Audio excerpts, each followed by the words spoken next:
पवित्र श्रावण महिन्यात भेट देण्यासाठी दापोलीतील व्याघ्रेश्वर मंदिर एक उत्तम पर्याय ठरू शकतो. साधारण 700 ते 800 वर्ष जुने असलेले हे मंदिर म्हणजे निसर्ग सौंदर्य, शांतता आणि अद्भुततेचा संगम. अगस्त्य ऋषींना ताब्यात घेतलेला अतिशय सुबक असा नंदी इथे आहे, तर त्यावर मानवी आकृत्या कोरलेल्या आहेत. बहुतेक मंदिराच्या प्रवेशद्वारात गणेशपट्टी असते, इथे मात्र त्या ठिकाणी शिवलिंग कोरलेले दिसते. आसूद गावातील व्याघ्रेश्वर म्हणजे जागृत शिवस्थानांपैकी एक. इथल्या स्तंभांवरती सुरेख कोरीव काम आहे.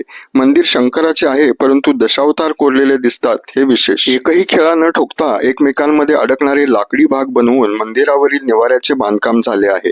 परिसरात दगडी दीपमाळा तसेच वीरांच्या पराक्रमाची साक्ष देणाऱ्या विरगळी आढळतात.